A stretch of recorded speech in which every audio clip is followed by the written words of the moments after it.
మీకు ఆఫీస్‌లో గాని బోనస్ వచ్చిందా? కానీ డబ్బులేం మిగలలేదా? ఒక చిన్న క్వెషన్. మనకు సాలరీ క్రెడిట్ అయ్యి అవ్వగానే వెంటనే కాలిక్యులేటర్ తీసి ఒక బడ్జెట్ రాస్తాం కదా! కానీ బోనస్ రూ. 1,00,000 పడినప్పుడు మాత్రం దాన్ని గ్రాంటెడ్‌గా తీసుకొని అమెజాన్‌లు, ఫ్లిప్‌కార్ట్‌లు మనం ఎక్కడెక్కడ ట్రావెల్ చేయొచ్చని యూట్యూబ్ రివ్యూలు, ట్రావెల్ యాప్స్ ఇలా అన్నీ ఓపెన్ చేస్తాం కదా! ఎందుకు? బోనస్ అయినా అదే డబ్బు, సాలరీ అయినా అదే డబ్బు, అదే బ్యాంక్ అకౌంట్. కానీ మన ఆలోచన మాత్రం పూర్తిగా మారిపోతుంది. ఇది డబ్బు సమస్య కాదు. మన బ్రెయిన్ ఆ డబ్బుని ఎలా చూస్తుందో అదే అసలు కదా. ఇవాళ ఒక మిడిల్ క్లాస్ ఫ్యామిలీ ద్వారా మనందరం చేసే తప్పు గురించి మాట్లాడుకుందాం. పండు ఒక ప్రైవేట్ కంపెనీలో ఎప్పటి నుంచో పనిచేస్తూ ఉంటాడు. ప్రతి నెల శాలరీ వస్తుంది. ఆ రోజు పండు కూడా మనందరిలాగే పేపర్ పెన్ను తీసుకుని బడ్జెట్ వేయటం స్టార్ట్ చేస్తాడు. EMI, house rent, current bill, school fees, groceries, ఎస్ఐపీలు ఇలా ప్రతి రూపాయికి లెక్క రాసి పెడుతుంటాడు. మన శాలరీ అకౌంట్ లో పడక ముందే దాన్ని ఎట్లా ఖర్చు పెట్టాలో ఒక ఐడియా ఉంటుంది కదా. ఒక రోజు మనోడికి ఒక మెయిల్ వచ్చిందనమాట.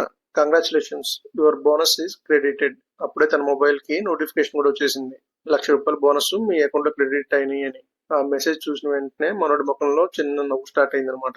ఇదంతా చూస్తున్న పక్కనే ఉన్న కొలీగ్, అన్న ఈసారి ఐఫోన్ కొనాలి అన్నాడు. ఇంకొకళ్ళు గోవా ట్రిప్ అన్నారు. సాయంత్రం మనోడి ఇంటికి వెళ్తూ వీటి గురించి ఆలోచిస్తూ వెళ్తున్నాడు. ఎందుకు శాలరీ వచ్చినప్పుడు మనం బడ్జెట్ వేస్తాము, కానీ బోనస్ వచ్చినప్పుడు మాత్రం కలలు కంటూ ఉంటాము. Family discussion. ఆ రోజు డైనింగ్ టేబుల్ దగ్గర మనోడు ఫ్యామిలీతో పాటు కూర్చో ఉన్నాడు. బోనస్ విషయం చెప్పాడు. వెంటనే వాళ్ళ భార్య, ఏమండి ఫ్రిడ్జ్ చేంజ్ చేద్దామా అంది. వాళ్ళ అబ్బాయి ఏమో ల్యాప్టాప్ అడిగాడు. వాళ్ళ అమ్మాయి ఏమో వెకేషన్ కి వెళ్దాం అంటుంది. ఇక్కడ ఎవరు తప్పుగా మాట్లాడలేదు, ఎందుకంటే ప్రతి ఒక్కరికి కోరికలు ఉంటాయి. ఇలా మాట్లాడుకుంటూనే వాళ్ళకు వచ్చిన బోనస్ ₹1,00,000 ఎలా ఖర్చు పెట్టాలో నిర్ణయించుకున్నారు. అదే బోనస్ మీకొస్తే మీ ఇంట్లో మీరు ఆ బోనస్ గురించి ఎలా డిస్కషన్ చేస్తారు? కింద కామెంట్ లో చెప్పండి. అసలు గేమ్ ఇక్కడే మొదలవుతుంది. ఇక్కడ ఒక సైకాలజీ పనిచేస్తుంది.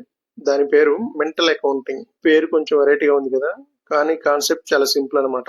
మన బ్రెయిన్ డబ్బుని వాల్యూ ద్వారా కాదు, ఒక గుర్తు ద్వారా చూస్తుంది. శాలరీ అంటే ప్రతి నెల ఇది మన అవసరాల కోసం. అదే బోనస్ అంటే అది ఎంజాయ్ చేయడానికి. మన బ్రెయిన్ ఇలా గుర్తు పెట్టుకుంటుంది. అంటే మన డబ్బుకి మనమే పేరు పెడతాం అన్నమాట. ఒక ₹1,00,000 అంటే అది శాలరీ అయినా సరే, బోనస్ అయినా సరే, మన బ్యాంక్ అకౌంట్స్ కి ఎంజాయ్ చేయాలి, డబ్బులు సేవ్ చేసుకోవాలని ఇలాంటివి ఏం తెలియదు కదా. ఒక ఇంట్రెస్టింగ్ విషయం తెలుసా? ఒక రీసెర్చ్ ప్రకారం మన దగ్గరికి అనుకోకుండా డబ్బు వచ్చినప్పుడు మన బ్రెయిన్ ఎంజాయ్ చేయాలని మూడ్ లోకి వెళ్తుంది. అంటే లాజిక్ కంటే ఎమోషన్ ఎక్కువ పనిచేస్తుంది అనమాట. అందుకే బోనస్ వచ్చిన రోజే మనకు అవసరం లేని వస్తువులు కూడా సడన్ గా చాలా ఇంపార్టెంట్ అనిపిస్తాయి. పండు సోఫా మీద కూర్చొని ఫోన్ లో మొబైల్ చూసుకుంటున్నాడు. చూసుకుంటూనే తన మనసులో ఇలా ఆలోచిస్తున్నాడు. ఇన్ని సంవత్సరాలు నేను కష్టపడ్డాను కదా, నా కోసం నేను ఖర్చు పెట్టుకోకపోతే ఇంకెప్పుడు ఖర్చు పెట్టుకుంటాను? ఇప్పుడు కాకపోతే ఇంకెప్పుడు? మనందరికి కూడా అలాంటి ఫీలింగ్ ఉంటుంది కదా. నిజంగా బోనస్ మనోడు హార్డ్ వర్క్ వల్లే వచ్చింది. ఒక చిన్న ప్రశ్న, బోనస్ అంటే ఈ రోజు మాత్రమే పడే ఆనందమా, లేక దాన్ని రేపు సెక్యూరిటీకి కూడా వాడుకోవచ్చా? ఈ ఒక్క క్వశ్చన్ చాలా డెసిషన్ ని మార్చేస్తుంది. అలా చూస్తుండగానే 3 నెలలు అయిపోయాయి. కొత్త ఫోన్ ఉంది, ట్రిప్ ఫొటోస్ సోషల్ మీడియాలో ఉన్నాయి, ఇంట్లో కొత్త టీవీ కూడా ఉంది. కానీ పిల్లోడు స్కూల్ ఫీ మటుకు అలాగే ఉంది, ఇంకా కట్టలేదు. బైక్ ఇన్సూరెన్స్ రెన్యువల్ చేయలేదు. మెడికల్ ఎమర్జెన్సీ అలాగే ఉంది. మనందరి శాలరీ అకౌంట్లు శాలరీ పడ్డ 2 రోజులకే ఖాళీ అయిపోతుంటాయి కదా, అలాగే పండుది కూడా. మనోడు కూడా సైలెంట్ గా నుంచుకొని బ్యాంక్ బ్యాలెన్స్ చెక్ చేసుకుంటున్నాడు. అప్పుడు ఒకసారి గుర్తొచ్చింది, ఆ బోనస్ లో కొంచెమైనా ఎమర్జెన్సీ ఫండ్ లో పెట్టుంటే చాలా బాగుండేది అనుకున్నాడు. ఇది చాలా కుటుంబాల్లో జరిగే నిజమైన స్టోరీయే కదా. అసలు ట్రాప్ ఏంటంటే, మనకు వచ్చే బోనస్ పర్మనెంట్ కాదు, కానీ బోనస్ తో వచ్చే లైఫ్ స్టైల్ చూసారా? అంటే క్లియర్ గా చెప్తాను వినండి. బోనస్ రంగంలో కొత్త ఫోన్ కొన్నాం, దానికి యాక్సెసరీస్ వేయాలా, కొత్త కార్ కొంటాం, దానికి ఈఎంఐ కట్టాలా, కొత్త లైఫ్ స్టైల్ మారుస్తాం, దానికి మంత్లీ మెయింటెనెన్స్ చేయాలా.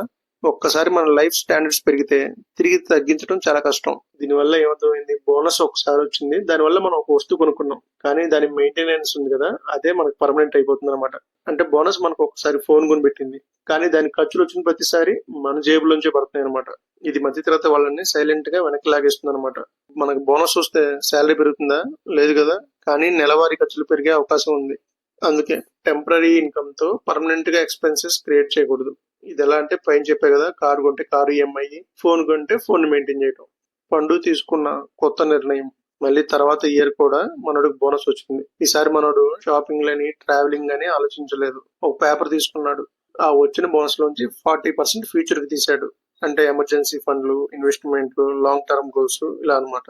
రెండో దాంట్లో 30% ఫ్రీడమ్ కోసం అని తీశాడు. అంటే ఫ్యామిలీతో చిన్న చిన్న ట్రిప్పులు, తనకు నిజంగా కావాల్సిన ఒక వస్తువు కొనుక్కోవటం, ఇట్లాంటివి అనమాట. మూడో కాలంలో ఇంకో 30% బాధ్యతలు కేటాయించాడు. అంటే తల్లిదండ్రులు చూసుకోవటము, లోన్ రీపేమెంట్లు, చిల్డ్రన్ ఎడ్యుకేషన్, ఇలా తనకు వచ్చిన బోనస్ ని కొన్ని భాగాలుగా విభజించాడు. దానివల్ల ఏమైంది, మనోడికి బోనస్ ఎలా ఖర్చు పెట్టాలని ఒక క్లారిటీ వచ్చింది. ఈసారి పండుగకి ఎక్కడ గిల్టీ ఫీలింగ్ లేదు, భయం లేదు, రిగ్రెట్ అసలే లేదు. ఇక్కడ పండుగకి ఎమోషన్ తో పాటు ఒక ప్లాన్ కూడా ఉంది. తన బోనస్ ని ఎలా ఖర్చు పెట్టాలి అని. అసలు వెల్త్ ఎలా బిల్డ్ అవుతుంది. చాలా మంది అనుకుంటారు లైఫ్ ని మార్చేది పెద్ద శాలరీ అని. కాదు. ఇంకొంతమంది అనుకుంటారు పెద్ద బోనస్ అని. అది కూడా కాదు. మన జీవితాలని చాలా విషయాలే మారుస్తుంటాయి. అందులో ఒకటి అన్ఎక్స్పెక్టెడ్ గా మనకు వచ్చే డబ్బులు. ఆ డబ్బులకి మనం ఇచ్చే రెస్పాన్స్. అంటే శాలరీ వచ్చినప్పుడు డిసిప్లిన్ గా బడ్జెట్ రాసుకుంటాం కదా, అదే బోనస్ వచ్చినప్పుడు కూడా మనం డిసిప్లిన్ ని మెయింటైన్ చేసాం అనుకోండి, అదే మన రియల్ ఫైనాన్షియల్ మెచ్యూరిటీ. ముగింపు. మనకు వచ్చే బోనస్ ప్రాబ్లం కాదు, షాపింగ్ కూడా ప్రాబ్లం కాదు, ట్రిప్పులకి వెళ్ళటం కూడా ప్రాబ్లం కాదు, కొత్త ఫోన్ కొనటం కూడా ప్రాబ్లం కాదు. ప్రాబ్లం అంతా ఒకటే, బోనస్ ని ఫ్రీ మనీగా చూడటం, అంటే గ్రాంటెడ్ గా తీసుకోవటం. మనకు వచ్చిన బోనస్ మన కష్టార్జితం. ఆ బోనస్ కూడా మన ఫ్యూచర్ ని బిల్డ్ చేస్తుంది. మనం ఏ కారణం లేకుండా బోనస్ ని ఖర్చు పెట్టేసాం అనుకోండి, మనకి ఏం మిగులుతాయి? కొద్దిగా మెమరీస్, ఆ ట్రిప్ కి వెళ్ళి 2 ఫోటోలు, ఫ్యామిలీతో బయటకు వెళ్ళి ఒక బిర్యానీ. అదే జాగ్రత్తగా ప్లాన్ చేసుకున్నాం అనుకోండి, అది ఒక రోజు మనల్ని కష్టాల నుంచి నిజంగానే బయటపడేస్తుంది.